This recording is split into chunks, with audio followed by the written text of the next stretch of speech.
ఎన్నికల్లో ఘోర ఓటమి తర్వాత వైసీపీకి వరుస షాకులు తగులుతున్నాయి. కీలక నేతలు కూడా బై బై చెప్పేస్తున్నారు. రాజ్యసభ ఎంపీలు, మాజీ మంత్రులు, మాజీ ఎమ్మెల్యేలు ఇలా ఒక్కొక్కరిగా జగన్ కు హ్యాండ్ ఇచ్చేస్తున్నారు. ఇటీవల బాలినేని శ్రీనివాసరెడ్డి, సామినేని ఉదయభాను, కిలారి రోసయ్య జనసేనలో చేరారు. వీరి బాటలోనే ఇంకా చాలా మంది నేతలున్నారని, జనసేనలోకి త్వరలో భారీగా చేరికలుండబోతున్నట్టు సమాచారం. అయితే లేటెస్ట్ గా బాలినేని కరణం బలరాం ఆయన కుమారుడిని జనసేనలోకి తీసుకెళ్లేందుకు ప్రయత్నాలు చేస్తున్నట్టు తెలుస్తోంది. ఉమ్మడి ప్రకాశం జిల్లాలో సీనియర్ నేత కరణం బలరాం దాదాపు 40 ఏళ్లుగా రాజకీయాల్లో ఉన్నారాయన. సుదీర్ఘకాలం టీడీపీ తరపున అద్దంకి నియోజకవర్గం నుంచి విజయం సాధించి రాజకీయంగా చక్రం తిప్పారు. 2014లో జరిగిన ఎన్నికల్లో చీరాల నుంచి టీడీపీ టికెట్పై గెలిచి వైసీపీ పంచన చేరిపోయారు.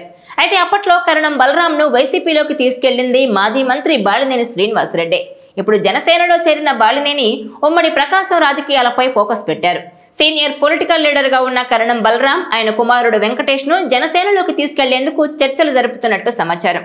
గత ఎన్నికల్లో కరణం వెంకటేష్ చీరాల నుంచి వైసీపీ తరపున పోటీ చేసి ఓడిపోయారు.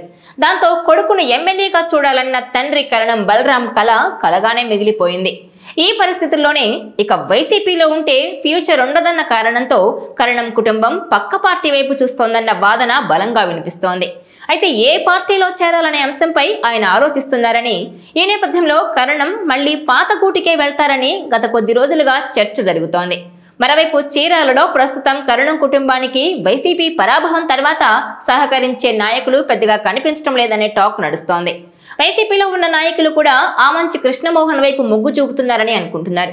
ఈ పరిస్థితుల్లో ఆ పార్టీలోనే ఉండి రాజకీయాలు చేయలేమని నిర్ణయించుకున్న కరణం బలరాం టీడీపీలో చేరాలన్న ఉద్దేశంతో ఉన్నారనే వాదనలు వినిపిస్తున్నాయి.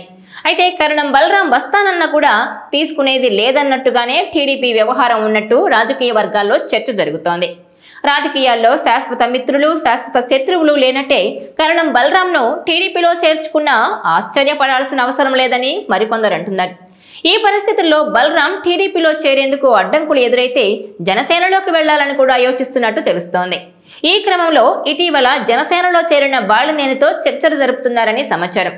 ఇందులో భాగంగానే ఉమ్మడి ప్రకాశం జిల్లాలో జనసేన బలోపేతానికి సీనియర్ లీడర్లు అవసరం కాబట్టి కరణం బలరాంతో పాటు ఆయన కుమారుడు వెంకటేష్ ని కూడా జనసేనలోకి తీసుకెళ్లే ఛాన్స్ ఉందని భావిస్తున్నారు. ఇక ఇటీవల బాపట్ల జిల్లా వైసీపీ అధ్యక్షుడిగా కరణం వెంకటేష్ ను నియమించిన తనకొద్దంటూ సున్నితంగానే తిరస్కరించారు. దాంతో మళ్లీ కొత్త జాబితాలో మాజీ మంత్రి మేరుగు నాగార్జునకు బాపట్ల జిల్లా వైసీపీ అధ్యక్షుడిగా నియమించారు. ఈ వ్యవహారం కూడా కరణం ఫ్యామిలీ పార్టీ మారతారనే ప్రచారానికి మరింత బలాన్ని చేకూరుస్తోంది. ఇప్పటికే వైసీపీ నుంచి నేతలు వరుసగా వలసబాట పడుతున్న తరుణంలో సీనియర్ లీడర్ అయిన కరణం బలరాం తిరిగి టీడీపీ గూటికి చేరతారా, బాలినేని అండతో జనసేన తీర్థం పుచ్చుకుంటారా అన్న చర్చ జోరందుకుంది. ఇందులో భాగంగానే ఇప్పటికే బాలినేని కరణం బలరాం కుటుంబంతో చర్చలు జరుపుతున్నారనే టాక్ ఉంది. ఈ వీడియో మీకు నచ్చినట్లయితే please share, like and subscribe R24 Telugu.